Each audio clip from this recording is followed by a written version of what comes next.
All right, welcome everybody to the next episode of Out of Bounds. I am your intern host, Wilson Chaney, aka Truly Humble, and I'm joined with the rest of the crew with me. I'm gonna start to my right here. Yes, sir. It's the host with the most sauce, Saucy Dave. Hey y'all, it's Teah J. What's good? It's the mouth of the South. Darrion Gray just decided to take a little step back today, so I'm on the other side of the monitor. Hey man, this is still kind of weird to me, but we're all gonna work it out. All right, we're gonna work it out. But welcome back, guys, to a new episode.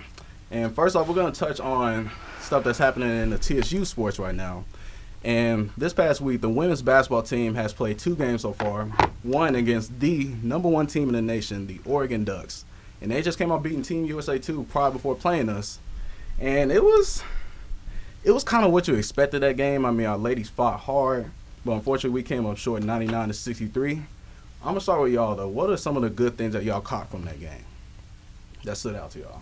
To me, I feel like I've been excited with the progression of the team and with the new coach, because I look at it and I say to myself that when you have a new coach, we've seen it with the football team, it's easy to have a rebuild year. Mm-hmm. But with Cooper Dyke, like this is nothing new to her. She's been here, she's been in the SWAC, she knows what success is like. Like, she's sponsored by Nike herself. Like, this is nothing new for her.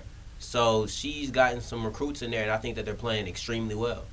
Yeah, I can agree on that. They are mashing well together, and they did have 2 losses, but despite that, they're coming together as a whole and playing really well. So, and Nia Mitchell always having high scores, 12 points playing Oregon, and then 27 playing Iowa State.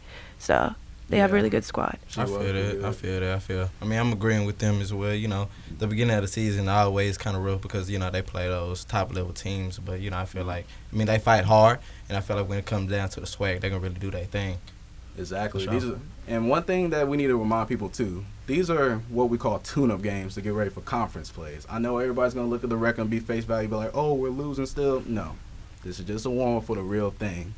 And one other interesting that kind of happened this weekend too is that our jerseys got rid. Yeah, I was say, let's talk about. Let's get into that. Let's get into that. Like, someone stole the jerseys. Like, that's what we doing. So pretty much what I heard from is they were at the team hotel and they were looking for their bags where their away jerseys were, and they were just gone. They were gone. Like, literally gone. So do you think one of the Oregon fans came in there and took the jerseys? Okay. What I heard is that it was taken from a conference room. So first and foremost, unfortunately, we do have to take some type of accountability. You cannot just leave the jerseys in the conference room. Right. That's what happened. They were left, and they were taken. But I think, and it could be conspiracy theory in me, but I think that if the shoe was on the other foot, it'd be a whole different type of discussion. Right. Mm-hmm. Let's just say hypothetically that Oregon's jersey decided to come up missing when Texas Southern, the historically black college, decides to come in. Mm-hmm. I can already see the narrative that the media is going to paint. Oh, look at those hoodlums, them thugs. Like, this is why we don't have those people coming here. Exactly. I can already see it now because we've seen it multiple times about how our race is portrayed. And I can see it. Let Oregon jersey came up missing. But now, because it's us, it's just fun and games. Like, I can throw some jokes in there. Like, last night I was at the rec league game. And that's exactly what the jerseys look like that we had to play Oregon in. Right. They played in their practice jerseys. So yeah, it looked pretty bad. And back to what Darrion said, if the shoe was flipped on the other foot, like, the media would depict it so bad, like they would throw a lot of dirt on HBCU's name. But do you know what the jacked thing about that is? Oregon's a birthplace of Nike. They'll get some new jerseys in like 10 minutes. We don't have that luxury. Right. So, and that's another bad part. But regardless of that, like, we still fought hard against the number 1 team. And I'm really proud of our ladies for doing what they had to do. And in the next game, they lost to Iowa State as well. It was a pretty back-and-forth game, but in the fourth quarter, they pulled away. But like Tia said, Nia was there doing a thing. She had 27 points, 8 rebounds, and 6 steals. Man, shout out to Nia, man, for always eating. Mm-hmm. And it's a pretty good game, man. And I just feel like once mid-season come around, we really going to be a threat come SWAC play. One thing that's been really interesting for me is the fact that Alasia Reddy, who was our starting point guard last year, hasn't been getting barely any kind of play time. And I just thought it was interesting. I know it's because of the recruits. Yeah. Because it's probably Cryer. Cryer has been playing extremely well. Mm-hmm. Been taking, for the most part, the most shots, has been the leading scorer in 3 of the 4 games, rather. Yeah. And shoot, I get it. Like, I get why Reddy isn't playing, but that's just something that it stood out to me. Yeah, I mean, I think partially the reason of that is, like, it is pretty interesting that she was starting last year and now she's coming off the bench. I mean, just because she's coming off the bench, it doesn't mean his role necessarily lessened. Because, once again, in basketball, the bench is one of the most important concepts of the game. Like, you need bench scoring in order to pull away from some certain teams. And Chaney Cryer, like, she's a very impressive player. Like, she's a great shooter, she's a great facilitator, and she has a high basketball IQ. But that doesn't mean the Lays just, like, wiped off from the conversation. Like, she might have a big game later, but it's just in a different role, you know? It's not looking good for her right now. That's all I'm saying. She only had 10 minutes, then she had 9 minutes. It's not. I'm just saying her play time is not looking the best. That's true, all. But the thing that makes a Lays stand out is her defense. That's what she's mainly used for. Chaney, you can create more on offense with her than a Lays. I give you that. That's for sure. So, I mean, it should improve as the season goes on. So I'm not really too worried about it. So, now to the men's basketball team. They also had 2 games this week, too. They had 1 game against South Dakota and the next to Arkansas. In the South Dakota game, they fell 88-69. Yahuza Rasas had 12 points and 6 rebounds. Tyreek added in with 10. Hopkins with 9. And South Dakota, really, they were just moving the ball pretty well. They were catching us off guard on some easy cuts that we should have covered in the game. But, it's just one of those situations where we were just, like, they executed better than we did, and we just fell short, really. But what do y'all see from the game? Like, what stood out to y'all? To me, I felt like our team, TSU, we could have moved the ball a bit better. We had a lot of turnovers, and I think that this is a new team, so I feel like they're still trying to get their play together as a whole. I mean, other than that, we look good. We just need to keep shooting and scoring and just have the number of turnovers less each game. I need some more scoring out the team. Yeah. I need the team to find a definitive scorer that we can get, because the defense been nice. If you compare it to the same place that they were last year, the first 4 games, they let up 100 points twice. Exactly. You look at San Diego State, they crossed 100 last year. This year they were only at 77. So the defense has stepped up. They played well. They haven't let a team cross the century mark. So I think defensively, I'm nothing but, kudos to them. I would like to see a scorer step up, Yeah. I think partially the reason of that is just the coach still trying to find a lineup, because one thing that y'all noticed too, coach has been switching up the lineups for the past 3 games. But I think it's partially because he's just trying to find the right group of guys to throwing on the floor, the guys that can really mesh well. But I mean, as the season go on, he's gonna find a solid lineup. But as a scoring part, yes, they do need to find. So let me ask you this. Let me ask you this: who is the guy that you believe is gonna step up and assume the role of the main scorer on the team? Tyreek Armstrong, no doubt. I got a lot of doubt. I'll be real. Only because, not because of the skill level, but that just doesn't seem to be his game. That's not how he's more of a facilitator, in my opinion. I don't think he sets out to try to take over and score as much. I think he wants to, drive, dish out. I think he wants to facilitate to his other teammates, either on the wing or in the post. So I don't mean no disrespect to Tariq. Yeah. I just think from a stylistic standpoint, he's not going to try to be the scorer, because that's who I thought it might be. I think it might have to be Eden, but Eden, like, I say Tyreek's mainly the scoring threat, because I disagree as well. Okay. With there were Darrion. plenty of times last year where he completely took over games, like the ULL game. He had 35 points, and there was some times where he wants to get the team involved first and want to get his teammates involved. But when it comes down to it, he can get down to business. Right. Each game, he's one of the top 2 scorers. So I definitely feel like he is. He hasn't been playing to his full potential. I feel like he could do more and score more, but he is definitely one of the top players to score for the team. Exactly, and it's all about finding a shot too. It's the first 3 games of the season. Everybody's not going to start off like on the right foot as usual. It's still like, those jitters that they might still have to get past. Like in that San Diego State game, those guys were nervous at first. It's the first game of the year. It was a slow start, and they didn't really get together to the second half. Yeah. So it's just one of those things where they just got to shake off the rust, and then once they get things going, I mean, things might get cracking. I mean, what do you think, Dave? You know how I'm rocking with basketball right now, man. I'm still. If we can all speak about football and baseball, you could talk about basketball. I'm still trying to get out of the football slump right now. It's still football season, but I only, I ain't really watched too many basketball games. I only watched the game. I only watched the game against Wichita State, and the boys didn't look that bad, so they ain't look that bad. I'm gonna say the same thing about the boys, like for the females too, bro. It's the beginning of the season, the game's pretty hard. That's okay though, But the boys, they done did this before. You know what I'm saying? They done beat Oregon. They done did this before. So, like, I'm not expecting nothing less than dubs from them. Like, from us, that's how I look at it. So, I mean, it's the beginning of the season. If they lose, I'm not really going to be that mad because, that's some tough games. But come SWAC, though, we need that ship. That's how I feel about it. Simple. Exactly. Coming for PV. Coming for that. No, we need that. We're not worried about no PV. That's that get back. We're not worried about no PV. That's one thing for sure. I mean, if that's one thing we could for sure beat them in, is basketball. So wait a minute now. When that time, nah. They not that bad, ain't it? They just top 10. They the top dog right now, projected to be number one. We coming for them. Yeah, we coming for them. That's what everybody is gunning for. Oh, there we go. Because I just didn't want you to We're downplay them like they were just like they were just Cinderella or something, like they were trash or something. It's always that competitive fight. I gotta support TSU no matter what. I mean, we ain't about no PV. PEVEE, you know what I'm saying? So it's all good. Not PV. Man, come on now. And one more thing I do want to touch on before we transition. Yeah. That loss to Arkansas. I feel like that was the ugliest loss of this season. Like, it was one of those games where nothing was falling for us, Like, 3 balls falling. Our bench shot 7 for 26 from the field. Right. And like I said earlier, with the bench being the most important part in basketball, we need bench scoring. Like, that's the most important part. In that game, Eden came off the bench.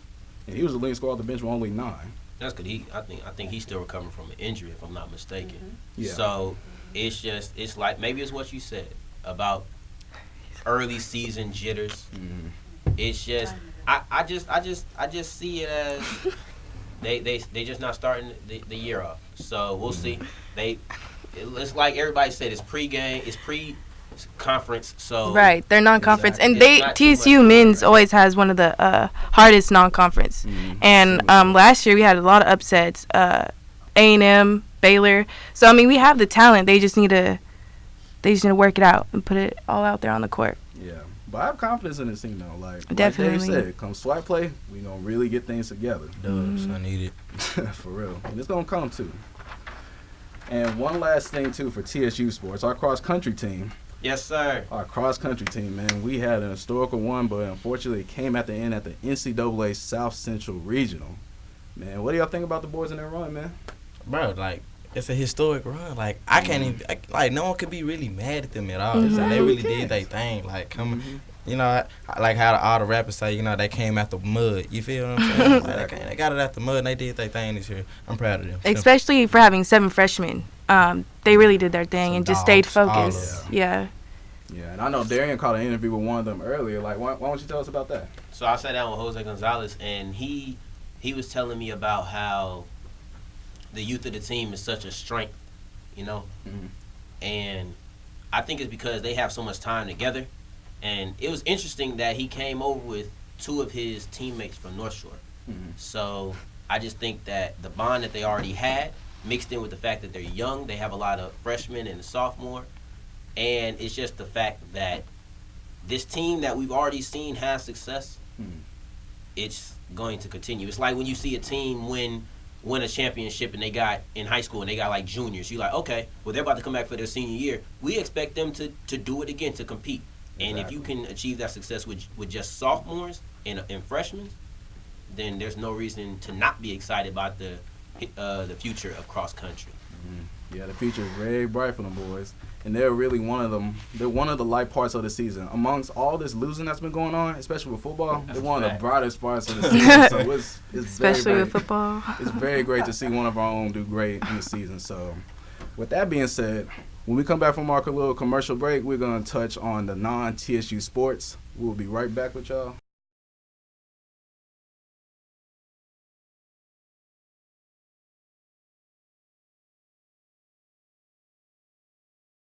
And welcome back, everybody. This is Out of Bounds. And right now we're crossing it over to the non-TSU sports section. And the most recent things that just happened was the workout of Colin Kaepernick. Originally, he had a workout schedule with the NFL at the Atlanta Falcons facility, but at the last moment, he decided to move it to a high school 50 miles out.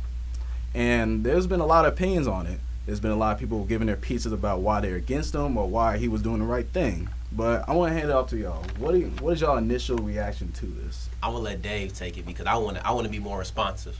You know what I'm saying? I don't want to start That's it funny, off. I 'cause want to I wanted to do the same thing. All right. That's cool, though. All right, bet. So, check me out. So, they first said he needed to go to, the Falcons facility, but he said he didn't want to do that. Mm-hmm. So, let's have a conversation, though. Do you think that was the right move, though? Yes. Okay, bet. I think it was the right move as well because, y'all been oppressing me this whole time. Like my man said, he been ready for 3 years. Y'all ain't gave me a job for 3 years. Like, why would I go and work out in y'all facility? I'm fit to go to this high school. Y'all fit to come and bring the media to me. And I'm fit to show y'all what I've been doing since I've been in the league, in my opinion. Mm-hmm. I mean, what he said when he was like y'all been scared, and then when Stephen A was talking about it, and Stephen A was like, bro, you don't want no job. Like, after what he said to the press or whatever, I can see where he coming from, but I can also see where, Colin's coming from because he been ready, and y'all really been running from him because of, what he's standing for.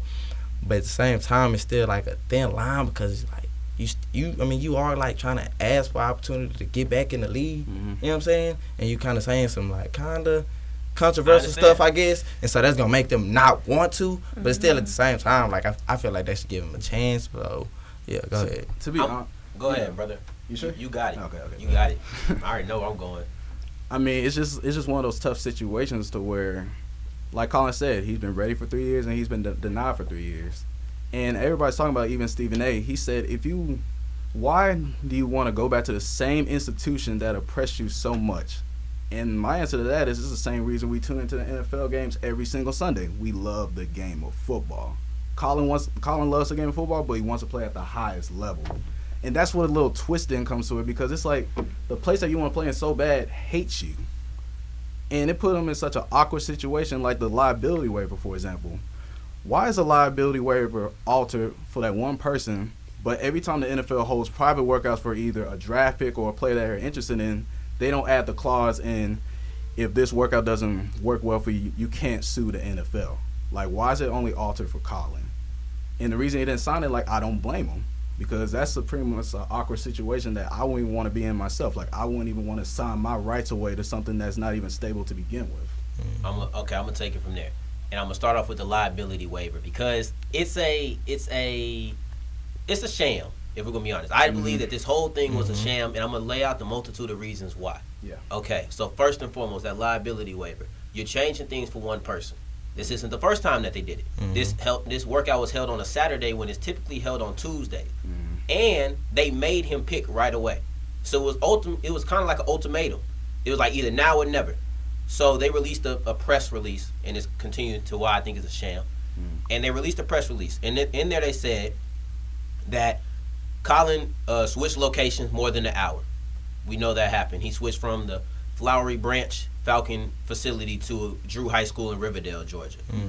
They said that they worked with Colin Kaepernick's people. They said they tried to do all these things. They sent him a liability waiver, and he sent back one that was unwritten or miswritten.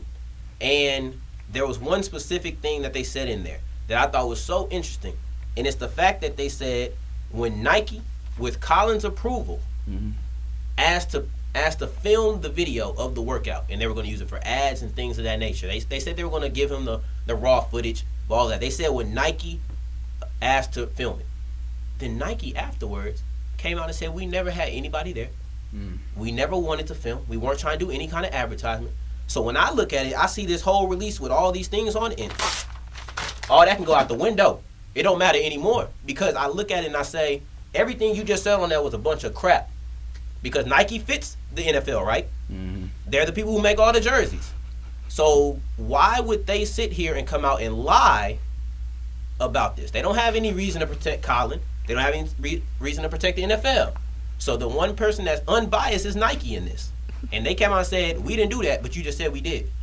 So every other word on there is completely invalid, and I believe it's a lie. I don't want to hear about we're going to give you the raw footage, because that's why Colin Kaepernick was worried. He said, we're not going to be able to get the footage. So I don't think you want to do that. I think everything in there was a load of crap, and they wanted him to sign a waiver that said we weren't gonna sue you for collusion. when we just settled. You weren't proved innocent, but we settled a collusion case. So, yeah, I'm proud of Colin Kaepernick. And just to take off what you said, like the timeliness of the whole thing, workouts are usually scheduled for Tuesday, correct? It's scheduled for Saturday. And just imagine the media backlash Colin would have got if he would have said no to those workouts. It's too sudden. I want to make sure we get everything together to be like an NFL workout. Imagine what the media would tell him.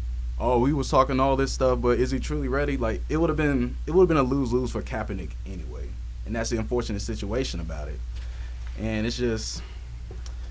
They tried to rush him. They tried to set him up, and they were going to have him sign that, and he was going to say, see, we gave you a chance, and no, you can't say we were colluding because you signed away your right to do that, and that's just fishy. Why would I even sign? Why would you even say that?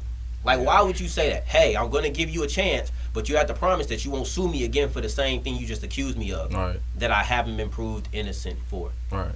It's like, but do I think he might have ruined his chances? Yeah. It's a situation where his best chance was to conform, and he may not have that luxury now. He doesn't have time to conform because he wants to play on his own terms. Yeah. And unlike Eric Reed, who wants to play in the NFL and critique them from inside, he said he wants the NFL to him being Kaepernick wants the NFL to change, and then he will play for them. Yeah, and it's just really a sad case, man. And all the stuff that Colin did in the workout, I truly do not blame him because I wouldn't have taken the same precaution myself. Like, why wouldn't you allow media cameras in the NFL's facility that I'm working at, where I can go on YouTube right now and find Dez Bryant's workout, for example, when he was a free agent, albeit it was only for one team, but you could still find public workouts on a YouTube page. If Colin would have followed NFL rules, we wouldn't know what the heck happened at the workout. Exactly. Like, they probably would say, oh, he was terrible, like he did all this all for nothing. And Colin's like, nah, I've been training for this for 3 whole years. Y'all gonna see what I have, and I'm gonna make sure everybody in the media are gonna see it too. And last thing I want to throw in there is that Jerry Jones, one of the 32 owners, went on a Dallas radio station today. I did see that. And said that there was a lot of things that weren't related to football involved in that workout from the jump. Oh, yeah. Oh, yeah, so from the jump. We already know that, though. But we know that, though. Yes. Yeah, I'm just saying, I think they want you to believe that it wasn't anything extra. But it's hard not to believe it. Like, come on now. Y'all know why y'all don't want to hire the man. Exactly. Come on now. So I think it's very telling that one of the guys who is essentially on the team, everything's okay, came out and just told you everything's not okay. It's not. It's not at all. Nope. And it stinks because there's a lot of black media heads that's going against Colin so hard. Stephen A., even Shannon Sharp the other morning, he was explaining his displeasure for Colin. But at the end of the day, like, who are you really rooting for? Like, you understand Colin's situation. You understand who he's fighting for. You understand the people that he represents. Why would he not have his fans out there to support him? Like, why would he not, like, show who he's really truly for? It's like, I don't like that people are pressuring Stephen A. and Shannon Sharp just because they black that they have to agree with. Yeah, that's what I'm saying. That's what I was saying. Like, it's like I understand where they're coming from, though. But sorry, go on. No, I was just saying, like I said before, like I kind of understand where they come from just because, like, what he said after that, though. Like, you know what I'm saying? You want to be back in the NFL, but at the same time, you slightly bashing him. That's probably why they kind of, like, against him. Like, you know what I'm saying, when he was saying that, but still. You take the racism out, I wouldn't want to employ somebody who's bashing me. Exactly. Now, I do think it's racial, but if you take that out, that's not helping. Exactly. Like, he's not helping things. You know what I'm saying? He's just pouring alcohol on the scar. Like, I understand, but there's repeated evidence that is presented against them multiple times about how the NFL was in the wrong. We know yet that. you still argue till you're blue in the face about how Colin was still wrong. We know that. What does that tell you? We know that. It's things like, okay, yes, the NFL was wrong. Yeah. But it's not a situation where only one person can be wrong. Mm-hmm. We're going to get to that with the Myles Garrett situation. Exactly. About how not just one person can be wrong. Definitely. So the NFL is completely wrong. Wholeheartedly, we understand. No one's questioning. But, Colin, if you're really trying to get to the NFL, there are certain things that were not ideal for you to do that would help you. Yep. Even moving the workout was one thing, but I think that his Kunta Kinte shirt was representative of calling the owners slave masters. I think that was that. But that's nothing that's not common news.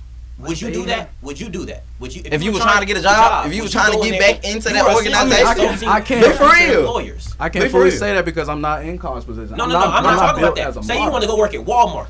Would you go in there with a shirt that said Target was better? No, exactly. That's all I'm saying. Exactly. So the NFL is screwed up. They shady. But at the same time, Colin Kaepernick, to me, that just showed that he truly does not need the NFL. He would like to be, but he does not need the NFL as much as someone such as Eric Reed. Right. And that's no slight to him, but he does not need it as much as that. Right. And he showed that with his actions that I'm not mad at you. That's how you decided to move, but you did move like that, and it's not helping matters. Yeah, it probably wasn't the smartest move though. Yeah. All I gotta say, we're not saying like we're not behind him. We just saying that wasn't the smartest move if you trying to get back to that organization. Though. I completely understand. But all I gotta say about this topic before we move on is that Colin, from the start of this whole thing, his whole reason to protest is against police brutality. The NFL saw that. They wanted to keep it strictly football, no politics. No matter how wrong it is, they still wanted to just completely strip him of that, and just like they did, they completely stripped his career. So, of course, Colin's going to have hard feelings towards that. He's trying to fight for the people, but at the same time, they're making it seem like, oh, it's wrong. I want you to be just a football player, not a better person than football, you know? And it just goes back to this one thing. I feel like a lot of people, a lot of black figures, they don't want black advocacy for Kaepernick. They just want black submission from him. So that's the last thing I'm going to say on that regard. So the next thing we're going to touch on is the Myles Garrett situation. My goodness. There's a lot of things to start on that, but I'm just going to give it to y'all. Like, what's your initial thoughts on it, man? Bro, like, I just, like, how you going to act like the, what's the word I'm trying to look for, bro? Like, he want to act innocent, like he didn't try to fight Myles too. Like, come on now, you can't be mad at you. You picked a fight with a 7-foot, 400-pound giant. Like, come on now, what are you doing? And then he gonna hit you in the head. Okay, he'll probably be like a little excessive with hitting him in the head, but I mean, you know, football is a very intense game. It's very passionate, bro. Like, you gonna get your feelings inside. I'm sorry he was fighting. He hit him in the head. Probably shouldn't have did that, but it's football, bro. I ain't gonna lie to you. I'm not even mad at Myles. Keep it a buck with you. I'm not mad at him. I am. That was stupid. I'm not mad because, bro, I know what it, like, you know, fam, we play football, bro. You get really emotional. Hit nobody with a helmet. I ain't gonna hit him with a helmet, but I mean, like, he was, you know, he was probably overly aggressive, but still, bro. It's football, though, bro. He started it. Exactly. Myles. Okay, that's cool. Myles started it. How do you? Because I like it was roughing the passer. If this was a case where it was 4 minutes left on the clock, there was 8 seconds. They were down to more than the one game was out of reach at that point. Why? 2 people hit Mason Rudolph. 1 person bounced off. Myles Garrett decided to twist him to the ground. And then I don't know if y'all got big brothers or anything. Any of y'all got big older siblings? Nope.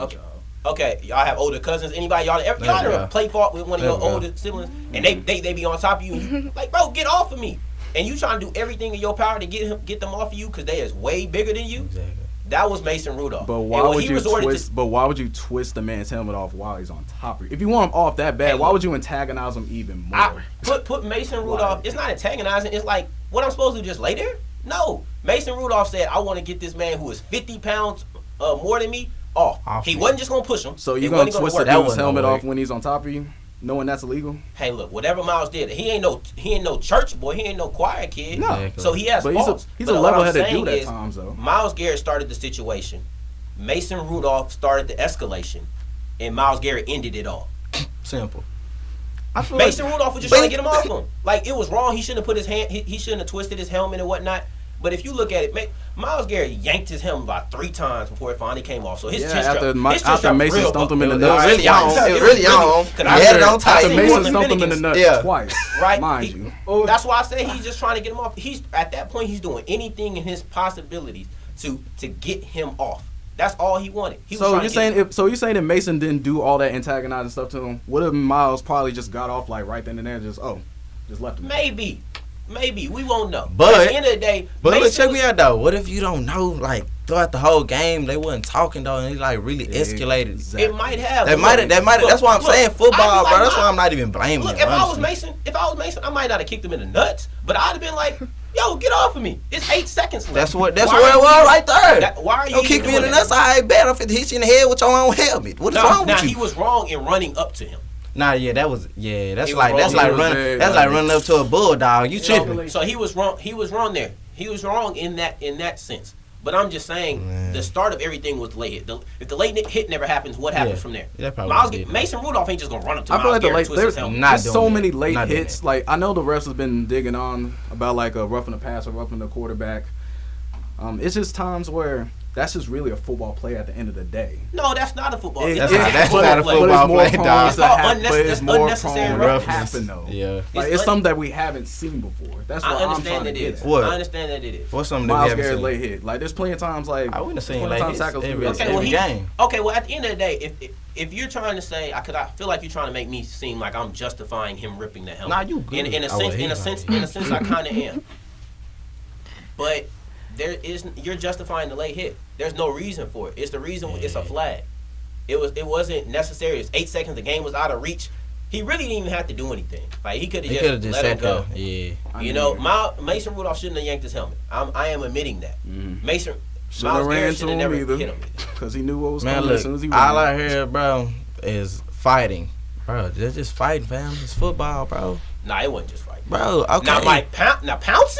Oh, nah, that's Saucy fighting, fed. though. Mason Rudolph Pouncey should have been fed, suspended. dude, bro. a I'm game. sorry, that was bad. Pouncey, he shouldn't have been suspended 3 games. I think he suspended 1. But I think they wanted him suspended so that he wouldn't be there for the rematch because they play in 2 weeks. So I think he didn't want that.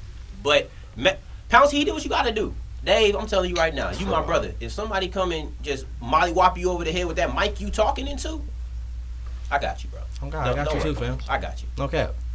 I'm coming in like Rey Mysterio. Oh, God. For sure. Yeah, my whole thing Keep from it that buck whole, with you. my whole thing from that whole situation is just the way that Miles was.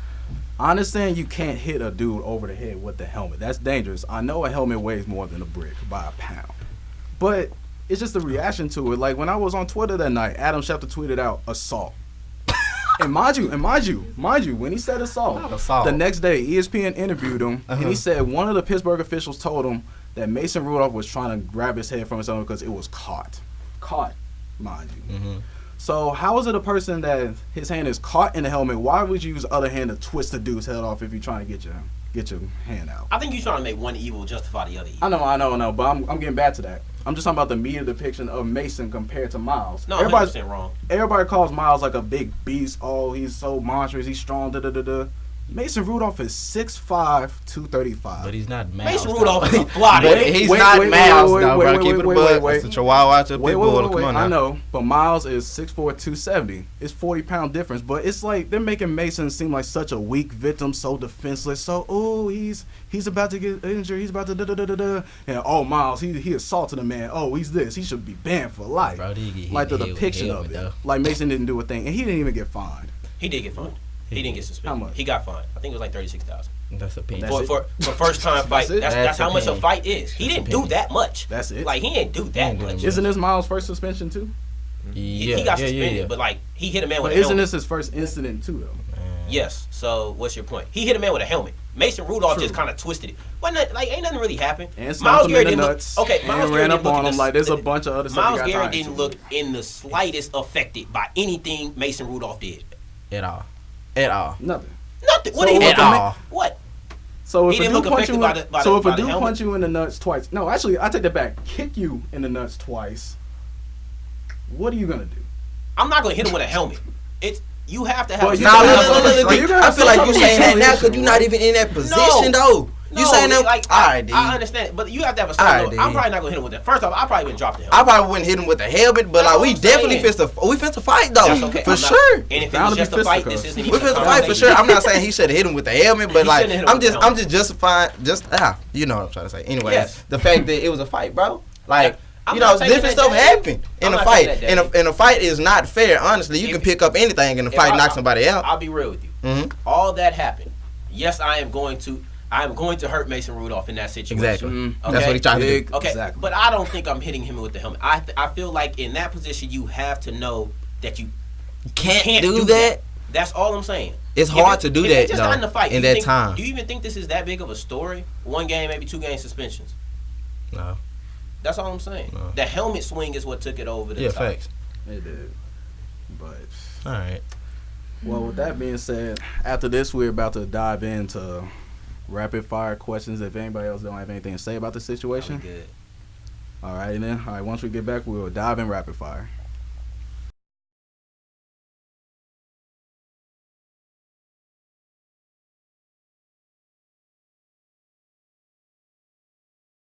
And welcome back, everybody. This is Out of Bounds, and right now we're on the rapid fire section of things now. So we each got a little question that we're going to answer, and Teah, we're just going to start with you. What you got?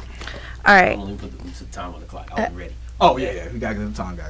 Ready? All right. Tell me to go. I got you. D. I'm going to put a minute on.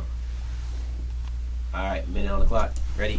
Go. So my question is, what are your surprises from the NBA this season so far? My biggest surprise this season is with the Celtics. They are ranked number 1 in the Eastern Conference right now, and it's just a surprise to me because they haven't been in like the top 5 and top 10 in some years.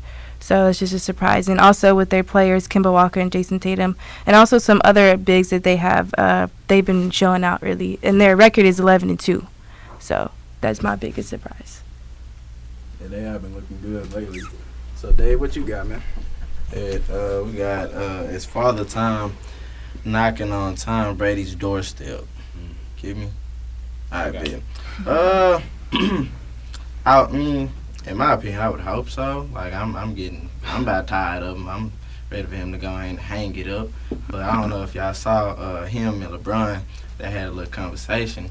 And basically LeBron was like, you know what I'm saying, I'm going to keep playing basketball, like, to, like, you know what I'm saying, my legs go out. And, like, that's how Tom Brady think, too. Like, he going to stop playing football until his, like, legs go out. Like, he just can't do it no more, absolutely, like he in a wheelchair. So, I don't know, man. I hope so. I'm ready to go ahead and let him retire. You got 6 rings, bro. You good. You in the Hall of Fame, first ballot, bro. As soon as your years is up, you go, Jackie. You good, brother. Go ahead and be somebody coach. Be an offensive coordinator somewhere, brother. I'm proud of you. Good job with your career. All right, Dan, what you got, my brother? I got is Mitchell Trubisky finally getting replaced. And I know that he was benched for Chase Daniels. And I look at it like Mitchell Trubisky is not a good quarterback in my opinion. He's very inaccurate. He doesn't make good decisions, any of that. So I look at it a situation where I say, this is like, for me, this is like when Isaiah Rashad dropped the Suns tirade. I've been waiting since Sylvia Dim. I've been waiting. Like, this is y'all finally about to give me what I was waiting for. And before he did it, he dropped a song called I Mean with the date as the cover art. And it was like, all right, this ain't the album, but it's coming. It's a precursor. This is what's going to happen. It's like when your favorite artist drop a single. You know it's going to happen soon. It's coming up. Mm-hmm. And that's how I feel about this benching. They put a hip injury that some people think is valid. Some people think is fake. It might be a facade. But this is just it's a thing to look out for. It may not be right now that he get benched, but after the season, look for them to either get a rookie or get a free agent. Because I think his days is numbered. Gotcha. So, my rapid fire question: are the Phoenix Suns for real? I say they improved, but as far as like for real, that's a big if. Because I mean, even though they have improved their roster, Ricky Rubio has been extremely solid for them, and I'm just glad Devin Booker finally has a legitimate point guard. But at the end of the day, the Western Conference is a very tough conference. I mean, we still got Portland at the bottom. We still got San Antonio at the number 9 spot. I mean, right now Phoenix is sitting at 7th.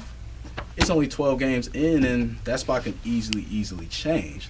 While they are looking like a bright young team, Kelly Oubre is having a career season, I just don't think they're going to hold steady for that long. It would be very interesting, and it'll be a big surprise if they say they're going to play all time. But at the end of the day, I just don't see it. And I like Phoenix, but nah, I just don't see it.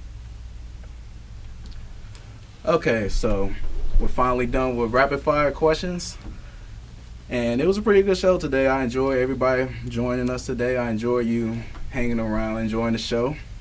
And this is Wilson Chaney. I'm joined by Saucy Dave. Teah J. Mouth of the South. And we will catch y'all later.